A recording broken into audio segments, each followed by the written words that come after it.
آج محمود عباس جو کہ فلسطینی صدر ہیں، انہوں نے روسی صدر پیوٹن کے ساتھ ٹیلی فونک رابطہ کیا ہے اور ان کے ساتھ کچھ اہم چیزیں ڈسکس کی ہیں۔ محمود عباس نے رشین صدر پیوٹن سے ریکویسٹ کی ہے کہ مشرق وسطی کے حالات ٹھیک کروائیں۔ دوسری بڑی بات، بیت المقدس کے کنٹرول مکمل طور پر یہودیوں کے پاس چلا گیا ہے، مسلمانوں کو بیت المقدس آنے کی اجازت نہیں دے رہے، لہٰذا بیت المقدس کا معاملہ بھی یہودیوں اور مسلمانوں کے درمیان سالو کروایا جائے۔ تیسرے نمبر پر سیریا کے اندر بڑی جنگ ہو سکتی ہے۔ سیریا کے اندر ایران بھی اپنے ہتھیار جمع کر رہا ہے اور اسرائیل بھی لگاتار سٹرائکس کر رہا ہے۔ تو محمود عباس نے یہ کہا ہے کہ ہمیں سیریا کو بچانا ہے اور صدر پیوٹن اس میں اہم کردار ادا کریں۔ اس کے علاوہ اہم بات یہ ہے کہ امریکہ نے اسرائیل کو خبردار کیا ہے کہ کسی صورت بھی فلسطین کے اوپر کارروائی نہ کرنا۔ اگر کارروائی کرنی ہے تو پہلے امریکہ کو انفارم کرنا ہے، تب جا کر کارروائی کرنی ہے۔ اس کے علاوہ اسرائیل نے کچھ یہودی آبادیاں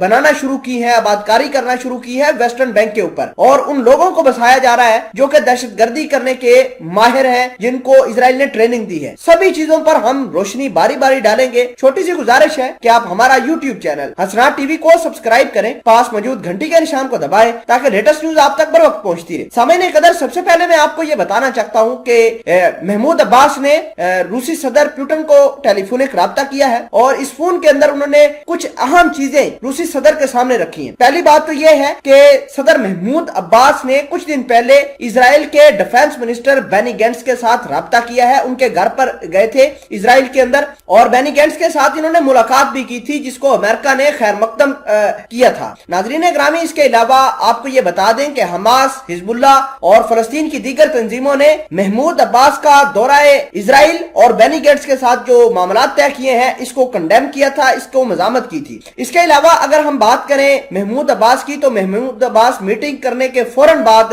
روسی صدر کے ساتھ رابطہ کرتے ہیں اور کہتے ہیں کہ اسرائیل فلسطین کے اوپر دوبارہ حملہ کرنے جا رہا ہے تو اسرائیل کو روکا جائے۔ اب اسرائیل کو کیسے روکا جا سکتا ہے اس کا تو کسی کو معلوم نہیں ہے کہ رشیا کون سے سٹیپ لے گا جس کی وجہ سے اسرائیل جو ہے وہ اپنا جو ایئر سٹرائک ہے وہ فلسطین کے اوپر نہ کرے، لیکن جس طرح کے حالات بن رہے ہیں ایسا لگتا ہے کہ اسرائیل بہت جلد ایئر سٹرائکس اسرائیل کی ویسٹرن پٹی کے اوپر کرے گی، مغربی پٹی کے اوپر کرے گی۔ غزہ کی پٹی پر آج بھی دھماکے سنے گئے ہیں۔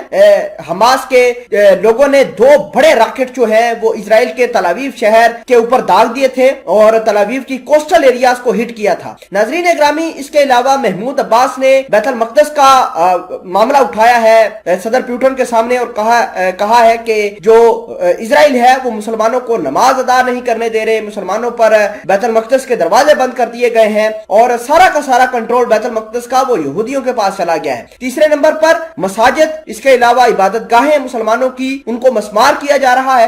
مسمار کرنے کے بعد وہاں پر جو ہے اسرائیل اپنے ٹیمپل بنا رہا ہے اور اپنی عبادت گاہیں بنا رہا ہے۔ اس کے علاوہ میں آپ کو یہ بتانا چاہتا ہوں کہ غزہ کی پٹی پر اسرائیل نے اپنے یہودی لا کر بسانا شروع کیے ہیں اور ایسے لوگوں کو بسانا شروع کیا ہے جو دہشت گردی میں ماہر ہیں اور ان سے اب اسرائیل والے فلسطینیوں کے خلاف دہشت گردی کروائیں گے۔ آپ کو یہ بتا دیں کہ حماس، حزب اللہ، ایران اور یہ سبھی ممالک جو ہیں وہ سیریا کے اندر اکٹھے ہو رہے ہیں اور سیریا کے اندر مل کر یہ کارروائی اسرائیل کے خلاف کر سکتے ہیں۔